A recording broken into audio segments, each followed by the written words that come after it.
ارفع يسالهم خلينا نشوفهم. Go with him.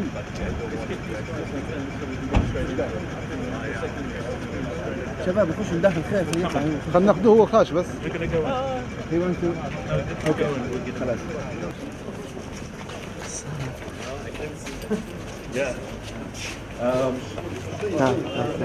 ضوي شوية. مساء الخير. اليوم هو الأول من يناير عام 2016.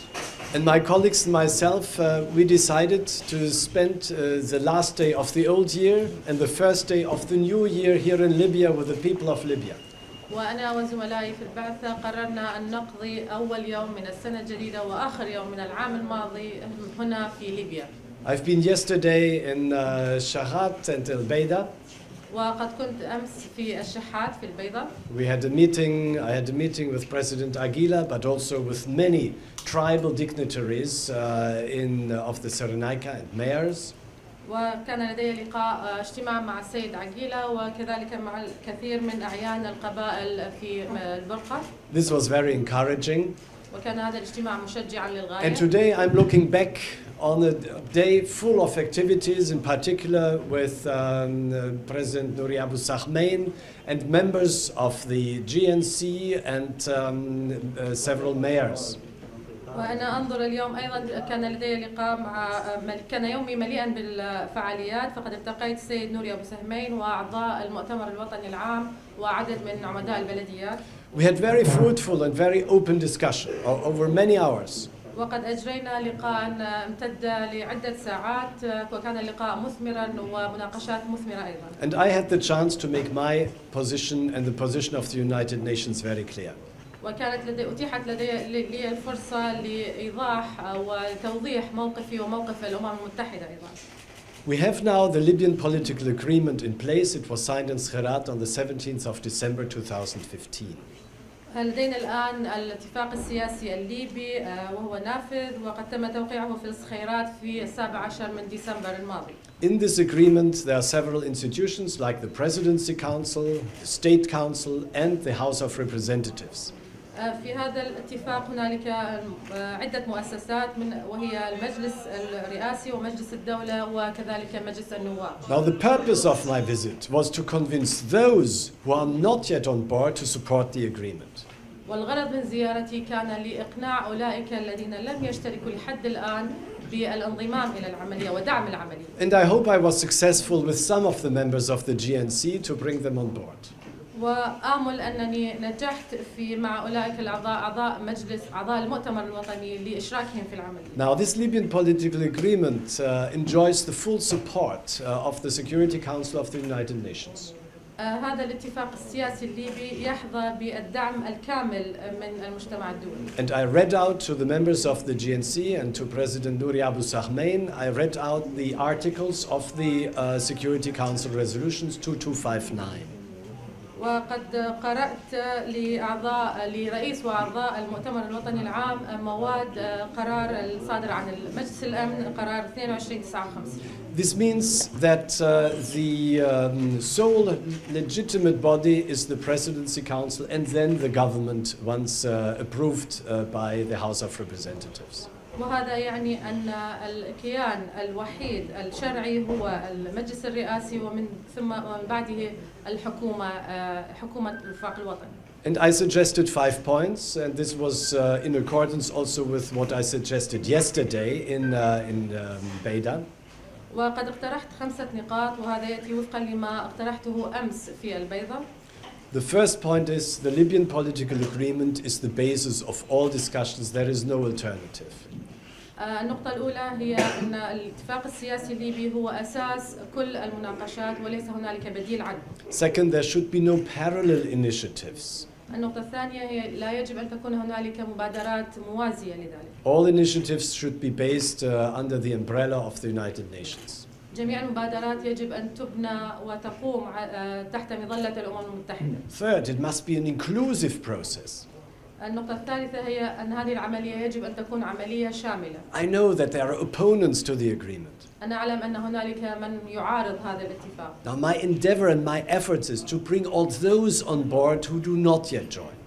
ومحاولاتي واهتمامي هو أن أشرك جميع أولئك الذين يعارضون الاتفاق. The fourth principle is the principle of a peaceful transfer of power of the old institutions to the new institutions. النقطة الرابعة هي الانتقال السلمي للسلطة من المؤسسات القديمة إلى المؤسسات الجديدة. And the fifth very important principle, this is the principle of Libyan ownership. It must be a Libyan agreement, and the Libyans must steer the process. النقطة الخامسة وهي مهمة للغاية وهي أن مبدأ الملكية الليبية للاتفاق. هذا الاتفاق يجب هو اتفاق ليبي والليبيون هم من يمتلكون هذا الاتفاق. Now President Aguila yesterday agreed to these principles. والرئيس عقيلة وافق أمس على هذه النقاط. And here in Tripoli, I think we still have some more discussions to do. وهنا في طرابلس أعتقد أن لدينا الكثير أمامنا الكثير من المناقشات لإجرائها. And I'm very happy that I was here today. وأنا سعيد جدا لوجودي هنا اليوم. And we are working on another thing. ونحن نعمل على أمور أخرى أيضا. We want to move UNSMIL back to Tripoli. نريد أن ننقل بعثة الأمم المتحدة للدعم في ليبيا من جديد إلى طرابلس. And I asked for the assistance of all my interlocutors today to help us really to come back to Tripoli and to work out of Tripoli. وقد طلبت من جميع المحاورين أن يساعدوننا في العودة إلى طرابلس والعمل من طرابلس. Because I know that the people of Libya, that they deserve better. لأنني أعلم أن شعب ليبيا يستحقون الأفضل. I visited the camp of the internally displaced people from Tabarga today. لقد زرت مخيم النازحين من نازحي تاورغا هذا اليوم. And even I just went to a market today. وأيضا ذهبت إلى أحد الأسواق الشعبية اليوم. And I discussed with young people. وقد أجريت مناقشة مع الشباب هنا. About security. حول الأمن. About the prices. وحول الأسعار. And I think this is something really which has to be tackled and addressed. وأعتقد أن هذه الأمور يجب أن تتم معالجتها. So, be sure we will be back. I will come back. I will continue to work because the door is always open. كونوا متيقنين أنني سأعود وسأواصل العمل ولا زال الباب مفتوحا أمامنا. طيب شكرا جزيلا. 3 questions. Mr. Corbyn. Is there a lady journalist among you? هل هنالك سيدة صحفية بينكم؟ Go ahead. عماد الدين بالعيد قناة ليبيا بانوراما. منذ قليل تحدث السيد عبد الصادق على أنهم طالبوا منك فتح باب التعديل على نص المسودة الاتفاق السياسي. باب التعديل على نص الاتفاق السياسي الأخير. فما كان ردكم؟ والسؤال الثاني يتعلق بالترتيبات الأمنية أينما وصلتم في ذلك؟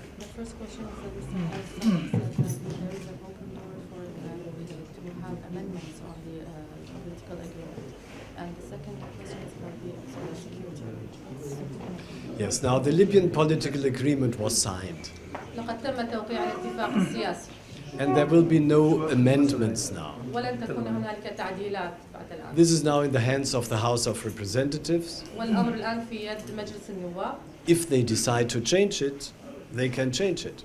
لو اتخذوا قرارا بتغييره بإمكانهم تغييره. But with the signature now there is a certain timetable. ولكن مع توقيع الاتفاق هنالك جدول زمني محدد. The agreement is in force from the time of signature, the 17th of December. التوقيع نافذ من وقت توقيعه وهو موعد توقيعه وهو 17 من ديسمبر. There are 30 days for the Presidency Council to propose a government.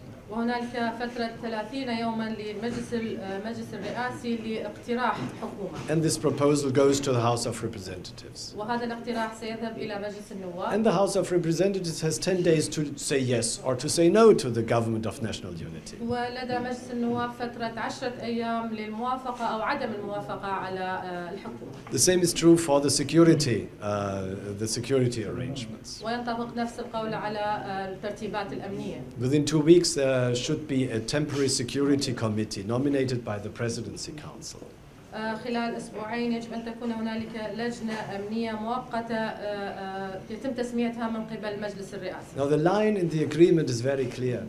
المواعيد في الاتفاقية واضحة للغاية. And it reads very easy.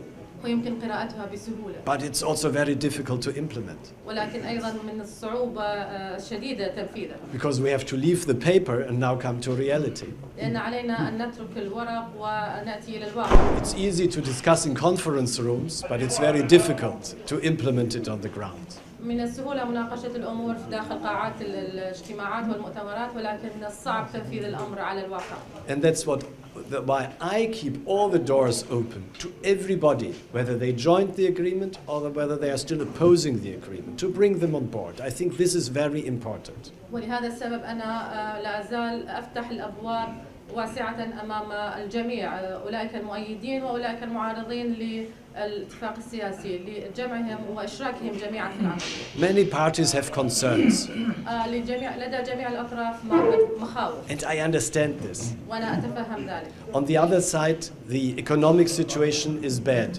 The security situation is also not good. The drugs in the hospitals are running short, and these are problems, basic needs which have to be solved. من ناحية أخرى الوضع الاقتصادي يزداد سوءا، وكذلك الوضع الأمني والأوضاع في المستشفيات أيضا تزداد صعوبة. Excuse me. I'm Jamal Zoubiya. I'm the head of the foreign media department. I'm sorry, sir. What you are doing, it's illegal. You have to take permission from the government to have or to hold a press conference. I have sent a letter in the beginning of November 2014, telling the media department in the ombudsman that it is by law, you are breaching the law when you held a press conference without the permission of the government here. When your aircraft is landing here, you take permission from the authority, aviation authority. Also, when you want to hold a press conference, you have to take permission from the foreign media department, because we are responsible. By law, all the people who are here, I must cancel their accreditation, because this is the law states. Okay. Sorry. Thank you very much. So we break it off, and I do apologize. And please do not withdraw the accreditation. No. Yes. Thank you. Thank you very much, sir. Thank you.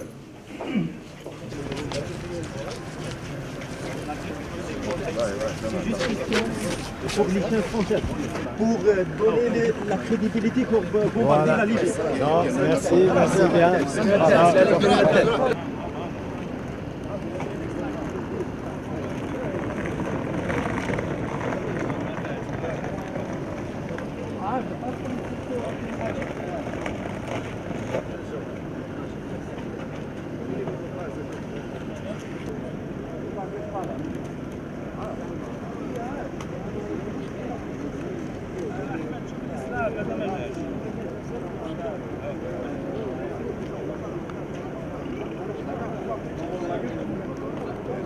سيد جمال، مسبب إلغاء المؤتمر الصحفي المبعوث لهم. أول مساء الخير طبعا لكم، ومساء الخير لكل متتبعيكم في العالم، وأيضا عيدكم عام سعيد إن شاء الله على ليبيا، وعام 2016 إن شاء الله يكون عام سلام وعام خير وعام محبة وعام رد مظالم إن شاء الله. طبعا أنا استمعت من حوالي تقريبا ثلث ساعة اتصلوا بي أن في مؤتمر صحفي يعقد السيد كوبلر في المطار، داعي كثير من الصحفيين طبعا بشكل شخصي. لما اتصلنا بالمؤتمر طبعا ما عندهمش علم. احنا إدارة الإعلام الخارجي احنا السلطة المخولة، الجهة المخولة بمنح أي جهة أنها تعمل مؤتمر صحفي أي جهة أجنبية. أنا في 2014 عامل لهم رسالة لقسم الإعلام مرة لما عملوا مؤتمر صحفي، وقلنا لهم راهو اللي تعملوا فيه غير قانوني وغير صحيح، لابد أن تعترفوا أن فيه دولة هنا ولابد من احترام القانون. يعني أنت أهلا وسهلا بك من الأمم المتحدة والله من غيرها، لكن لابد أن تحترم القانون. أنت عبثت في الصخيرات زي ما تبي، جبت ناس ليس ما فيش ولا واحد فيهم عنده أي صفة، جمعت ناس ووقعت بهم، أنت حر. ولكن لما تجي على أرضنا لابد من احترام القانون. يعني لا يحق له بالقانون أن هو يعقد مؤتمر صحفي بدون أن يبلغ إدارة الإعلام الخارجي. وبالتالي أنا اضطريت إني لما سمعت الوحدة والحاجة طبعا ممكن جت في الفترة الأخير، ولكن طلبت منه وقلت له يا سيد أنت اللي تعمل فيه كله غير قانوني، لابد من احترام القانون. هذه ليبيا لابد من احترامها، يعني بغض النظر عن أي تجاذبات سياسية عندنا، ولكن لا يحق للأجنبي أنه هو يمارس علينا السلطة. هذه سلطة فوقية تعتبر، هذا عدم احترام القانون لابد من احترامه. لابد أن ننبهوه ونقول لا، إذا كانوا بالقانون أن أي صحفي يحضر لك بدون علم الإعلام الخارجي من حقنا أن نلغوا الاعتماد ونوقفوه على الشغل. وكل هل كان في سوابق في مثل هذا الامر؟ والله هو طبعا السابقه اتذكر انا اول ما جيت الاعلام الخارجي كان في 2014 في نوفمبر، لقيت عاملين مؤتمر صحفي طبعا شفته في التلفزيون. لما اتصلنا بالخارجيه ما عندهمش علم، الاعلام ما عندهمش علم، رئيس الوزراء ما عندهمش علم، اضطرينا ان نكتب لهم رساله وقلنا لهم والتزموا بها الحقيقه كل الفتره دي كلها لما كان اليوم. لما جاء السيد هذا كوبلر تو الان عقد مؤتمر صحفي غادي في المؤتمر وتركها وما باش يطلع ويجي هنا ويبي يعقد مؤتمر صحفي. يعني فوجئت لما واحد من الصحفيين شبابنا اتصل وقال لي والله راهو في مؤتمر صحفي هنا. اخي بي واحد بي منطق اتصل بي من تونس يقول لهم تعالوا احضروا ديروا مؤتمر صحفي في طرابلس. اخي لا يجوز بالقانون هذا. انا قلت انا كيف ما تحط الطياره نتاعك في طرابلس تاخذ في اذن من سلطه الطيران، هنا في سلطه اسمها الاعلام الخارجي لابد ان ياخذ اذنها. انت اعترف بها تعترف بها حر، ولكن لابد من احنا القانون ما يسمحليش اني نخليك تدير هذا، يعتبر كأنه انسان يخالف القانون قدامي، وانا من واجبي اني نوقف ونبهه. هو التزم وشكرا بارك الله فيك.